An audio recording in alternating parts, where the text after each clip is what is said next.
ರಾಜ್ಯ ಮಾತ್ರವಲ್ಲದೆ ದೇಶವೊಂದೇ ಬೆಚ್ಚಿ ಬೀಳಿಸಿದ ಧರ್ಮಸ್ಥಳ ಬುರುಡೆ ಪ್ರಕರಣ ಬಗೆದಷ್ಟು ಬಯಲಾಗ್ತಾ ಇದ್ದು ಹೊಸ ಆಯಾಮಗಳನ್ನು ಪಡೆದುಕೊಳ್ತಾ ಇದೆ.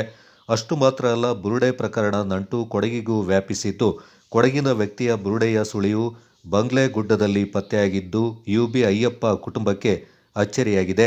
ಯುಬಿ ಅಯ್ಯಪ್ಪ ಪುತ್ರ ಜೀವನ್ ಎಂಬುವರು ಶ್ರೀಮಂಗಲ ಪೊಲೀಸ್ ಠಾಣೆಯಲ್ಲಿ ತಂದೆ ಯುಬಿ ಅಯ್ಯಪ್ಪ ಕಣ್ಮರೆಯಾಗಿದ್ದಾರೆಂದು 2017ರಲ್ಲಿ ದೂರು ನೀಡಿದ್ರು. ಅನಾರೋಗ್ಯದ ಸಮಸ್ಯೆಯಿಂದ ಚಿಕಿತ್ಸೆಗೆ ಮೈಸೂರು ಆಸ್ಪತ್ರೆಗೆ ಚೆಕಪ್ ಮಾಡಲು ಹೋಗುವುದಾಗಿ ತಿಳಿಸಿ ಹೋಗಿದ್ರು. ಕತ್ತಲಾಗಿ ಬೆಳಗಾದ್ರೂ ಕೂಡ ತಂದೆ ಮನೆಗೆ ಬಾರದ ಹಿನ್ನೆಲೆ ಕುಟುಂಬ ಸಂಬಂಧಿಕರ ಮನೆ, ಮೈಸೂರಿನ ಸ್ನೇಹಿತರ ಮನೆ, ಜೊತೆಗೆ ಆಶ್ರಮಗಳಲ್ಲೂ ಕೂಡ ತಂದೆಗಾಗಿ ಹುಡುಕಾಟವನ್ನು ನಡೆಸಲಾಗಿತ್ತು. ಆದರೆ ಎಲ್ಲೂ ಕೂಡ ಸುಳಿವು ಸಿಗದೇ ಇರೋದ್ರಿಂದ ಸುಮ್ಮನಾಗಿದ್ರು. ಇದೀಗ ಬಂಗ್ಲೆಗುಡ್ಡದ ಕಾಡಿನಲ್ಲಿ ಸಿಕ್ಕ ಬುರುಡೆಯ ಪಕ್ಕದಲ್ಲಿ ತಂದೆಯ ಗುರುತಿನ ಚೀಟಿ ಸಿಕ್ಕಿರೋದು ಮಾಧ್ಯಮಗಳಲ್ಲಿ ಕೇಳಿ ಒಂದು ರೀತಿಯ ಆಶ್ಚರ್ಯವಾಗಿದೆ. ನಮ್ಮ ತಂದೆ ಆತ್ಮಹತ್ಯೆ ಮಾಡಿಕೊಳ್ಳುವಷ್ಟು ಹೇಡಿಯಲ್ಲ, ಆದರೆ ಇದೀಗ ಅವರ ಐಡಿ ಕಾರ್ಡ್ ಪತ್ತೆಯಾಗಿದೆ ಎಂದು ಹೇಳ್ತಾ ಇದ್ದಾರೆ.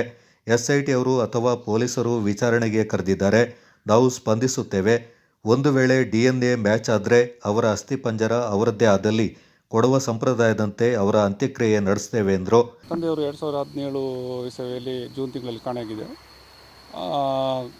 ಆಸ್ಪತ್ರೆಗೆ ಹೋದವರು ಅಂತ ಅವರು ಬರಲಿಲ್ಲ, ಅವರು ಸುಳಿವು ಸಿಗಲಿಲ್ಲ ಇಷ್ಟರವರೆಗೂ. ನಾವು ಪೊಲೀಸಿಗೆ ಕಂಪ್ಲೇಂಟ್ ಮಾಡಿ ಅವ್ರ ಜೊತೆ ಅವರು ಡಿಪಾರ್ಟ್ಮೆಂಟ್ರು ಒಂದು 6 ತಿಂಗಳ ಹುಡುಕಾಡಿದ್ದೀವಿ ನಾವು ಎಲ್ಲ. ನಮ್ಮ ಕೊಡಗಿನಲ್ಲಿ ನನಗೆ ಅದೆಲ್ಲ ಗೊತ್ತಿದೆ, ಹೊಳೆಕೆರೆ, ಅನಾಥಾಶ್ರಮ, ಮೈಸೂರು ಕಡೆ ಬಸ್ ಸ್ಟ್ಯಾಂಡು, ಇದೆಲ್ಲ ಯಾವ ಸುಳಿವು ಸಿಗಲಿಲ್ಲ ಇಲ್ಲಿ ಗಂಟ. ಇವತ್ತು ನನಗೆ ಈ ಚಾನಲಲ್ಲಿ ಇದು ಮಾಡುವಾಗ ಗೊತ್ತಾಯಿತು ಈ ಥರ. ತುಂಬ ನನಗೆ ದುಃಖ ಆಯಿತು.